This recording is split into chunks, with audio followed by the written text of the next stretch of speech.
Neuron Writer. Sometimes I like to call it Nurofen Writer. Don't know why. Maybe it'll end up being so good that it'll take all the pains away from your SEO, taking a Nurofen of SEO. Anyway, today I want to talk about Neuron Writer and firstly give you an honest review step by step. We're going to go through, we're going to optimize and write an article in there and give you my honest feedback along the way. And it'll act as a tutorial as well, so you can see everything that it does and how it can operate for you, and ultimately give you an opinion. Like when I was deciding, do I want this tool or not? Is it any better or like, is it better value than competitors like Surfer? And just how does it stack up in the SEO universe? A lot of people use it now, various opinions on it. So that's what we're going to go through today, step by step, honest review of Neuron Writer. Let's do this. This is what you're going to see when you sign up and grab yourself a Neuron Writer package. It's actually just a super simple interface.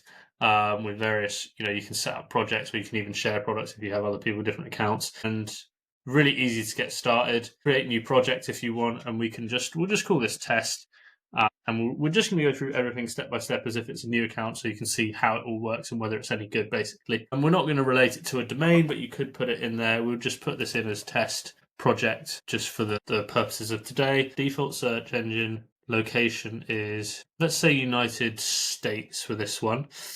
Default language English. So you're just defining your project details straight from the off. And there we go. We're straight in and ready to go. Now I've actually highlighted a query that I want to look at from this website that we're down 230 clicks on this page. We were waiting 410 clicks for this page, and now we're 180. And when we look at the page, the one I really want to start focusing on is dyslexia reading aids here for this particular article we've got on this website.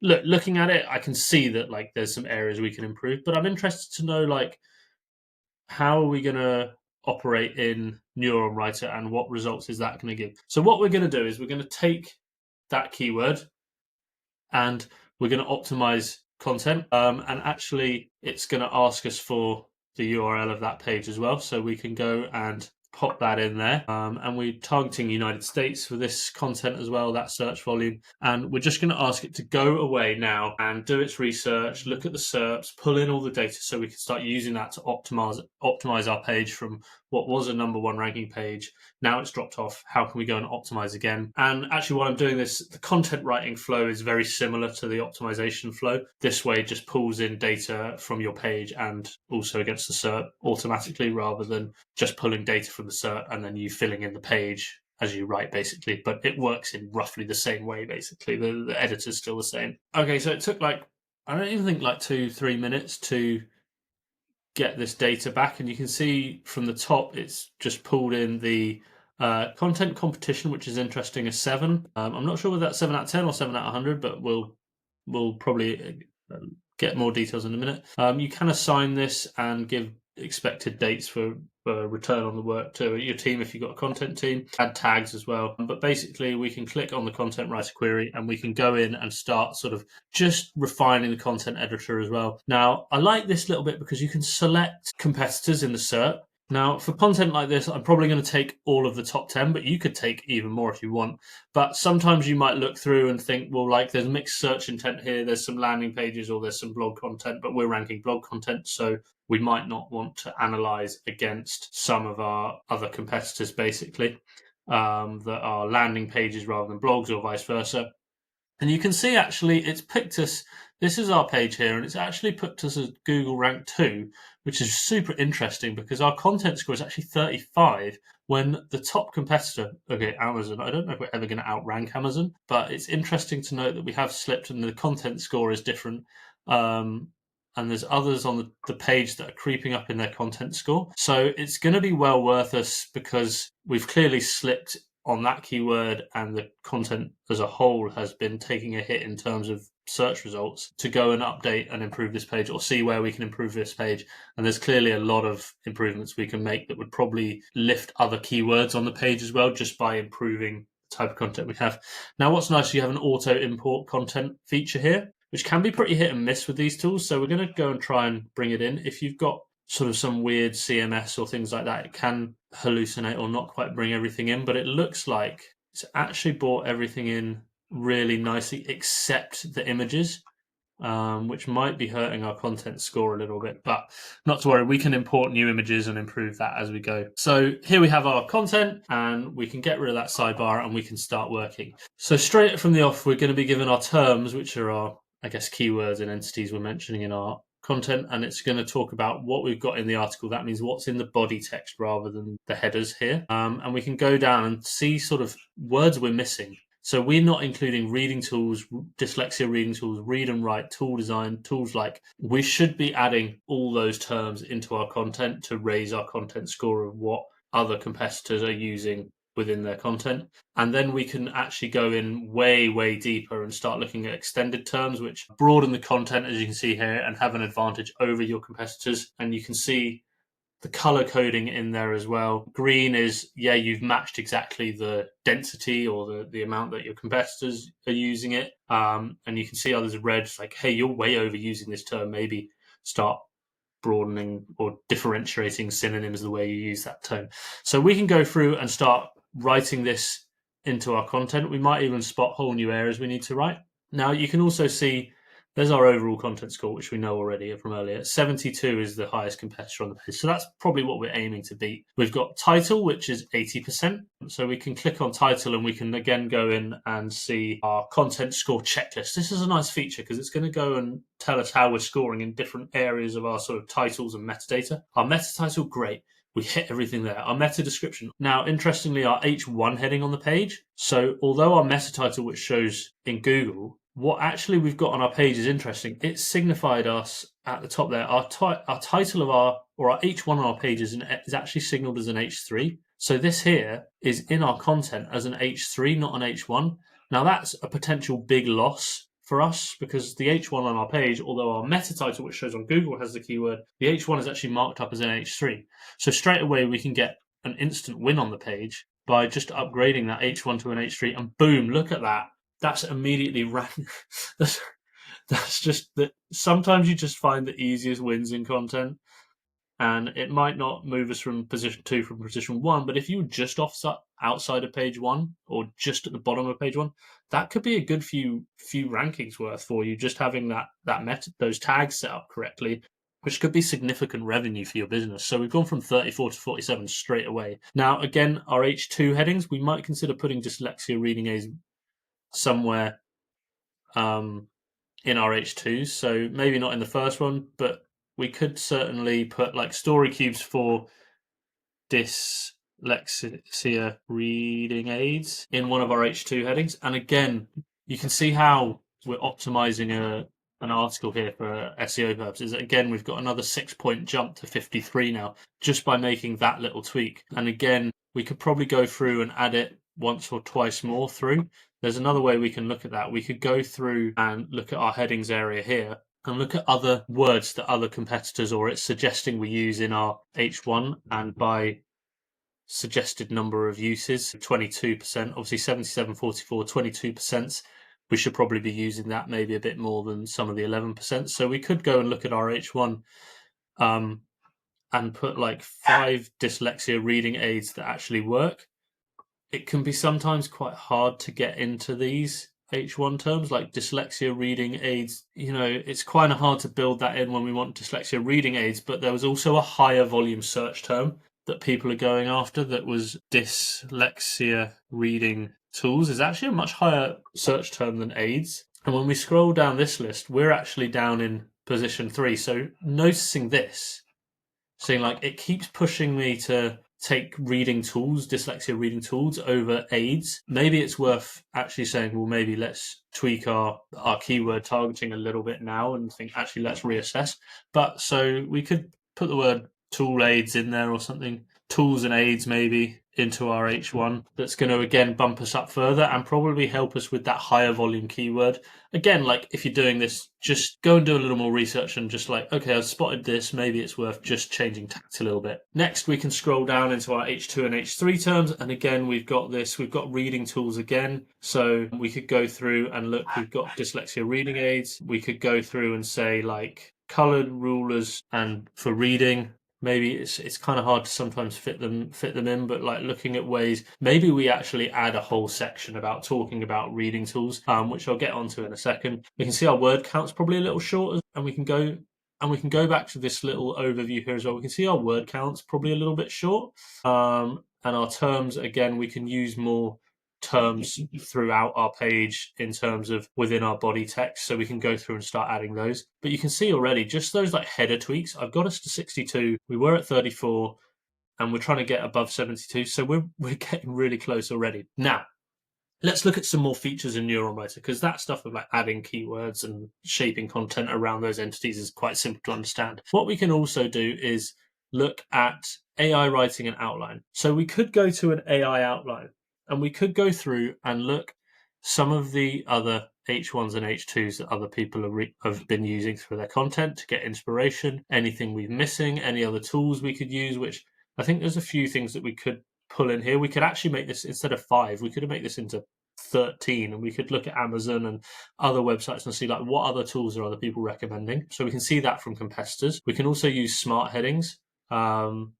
And that's going to go through and offer us sort of other keywords and other titles that other people are using. Now, bear in mind, this is quite a tough article to get really optimized score on this Neuron Writer, because Amazon ranks top. People still keyword stuff their titles, as you can see in Amazon. These are all Amazon titles, I think, that are coming through. But then we can find other ones. The importance of assisted tools for dyslexia reading support. That might be a great one to put in there, because we've not really talked so much. We've got our list, but we haven't really talked about the importance or any other handy tips for people, which they might like. We can also go through and look at questions. Just bang an FAQ section in the bottom. We could go, this is from people also ask as well. So this is really nice little bit of the tool to go through and just like add these sections in. So we could go through to the bottom of our article here and just say, actually, I want to go through and add these sections in. Bang, bang, bang. And we could go through, if you're knowledgeable on the subject, you could just go and start writing, and you could even look at those terms. We had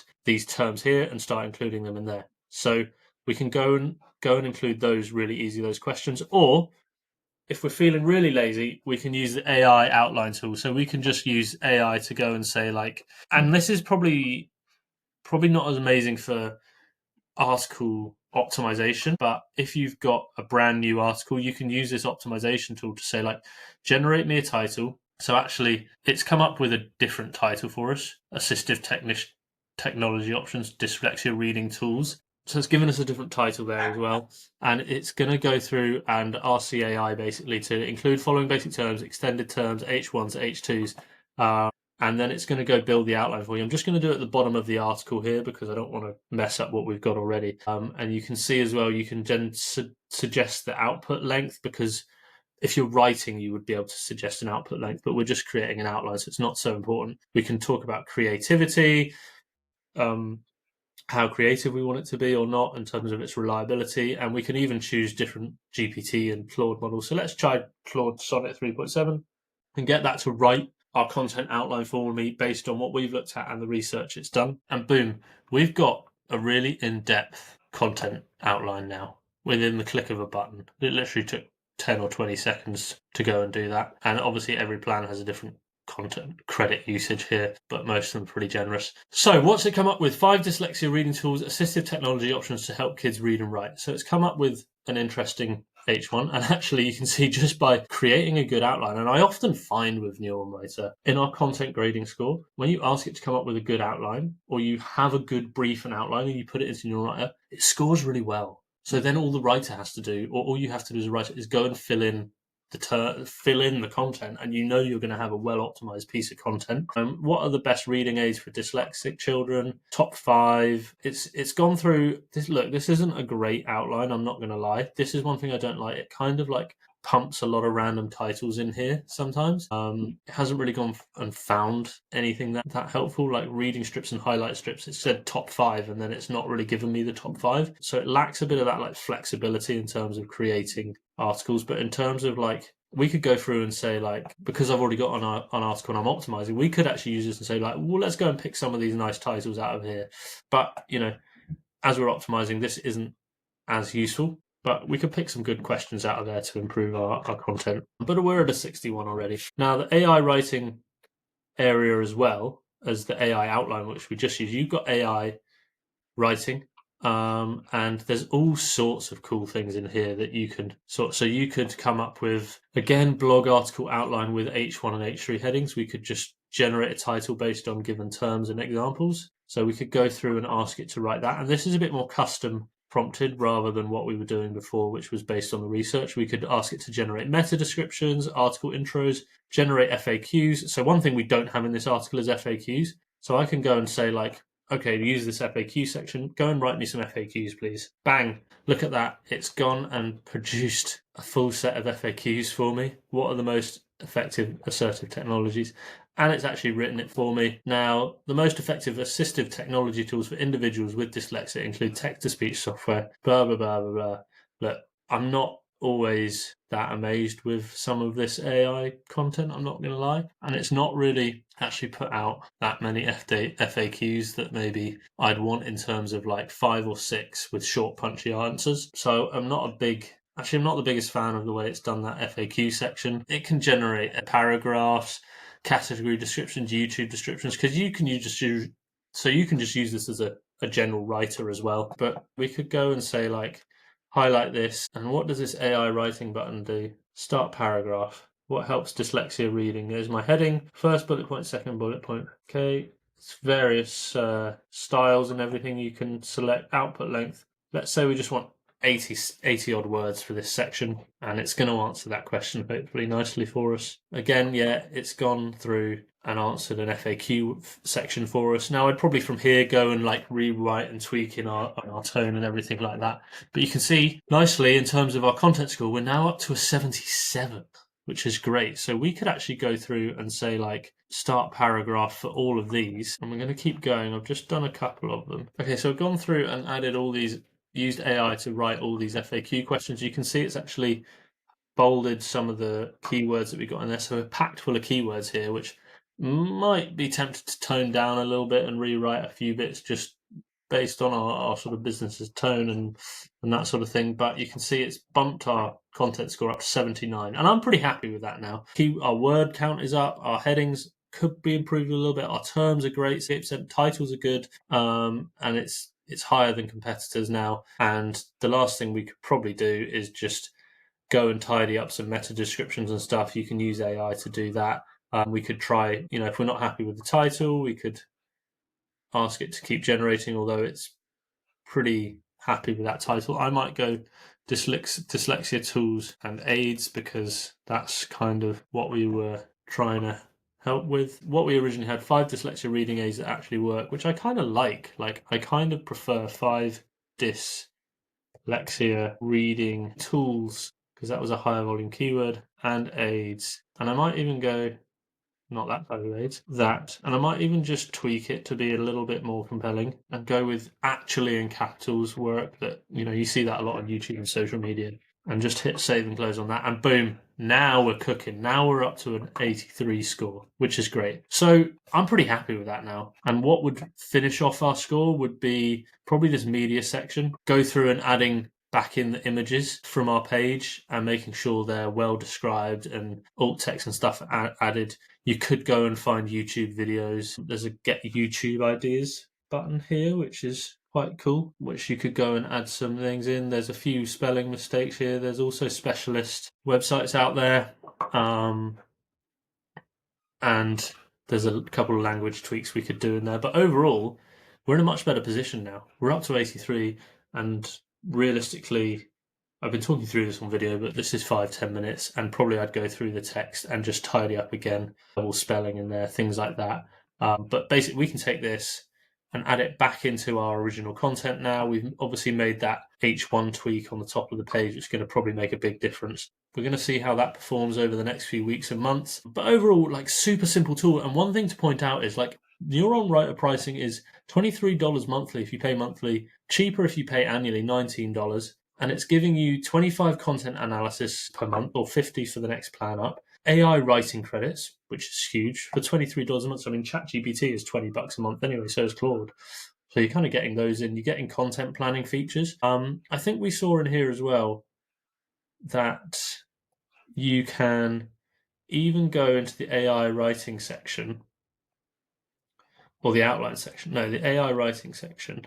And it's got things which are interesting in here. Just in this workspace, product reviews, email, it had something that I'd be interested to try is topical maps. Create a topical map for dyslexia reading. So although we have this article and we're doing good traffic with it, but we want to improve it, what if we were to create topical authority and a topical map for dyslexia reading as a whole? We can ask Neuron Writer to kind of build a topical map like that, which is a cool feature. Like, you don't see that so readily available in a lot of tools. Whether it's just pulling off AI content and stuff, like there's obviously a lack of data here, but if you go through topical map, definition and prevalence, neurological basis, types, common misconceptions, signs and symptoms, cognitive process, like there's a lot of interesting subjects. This is basically 20 or 30 great content ideas from a topical map, like note-taking applications for dyslexia. Like might be some good stuff to go and research in there. Topical map, you can create content plans as well. Dyslexia reading, what does the content plan do when we do dyslexia reading? I mean, for me, Neuron Writer, I think I picked it up off AppSumo as a lifetime license for like less than $100. So it does a lot of great stuff that I don't have to pay a monthly subscription for. And it's gone through and created us a content plan here for a comprehensive guide and article on dyslexic reading. Again, it's probably okay, but like I wouldn't just go and copy and paste it. I'd probably go and tweak it.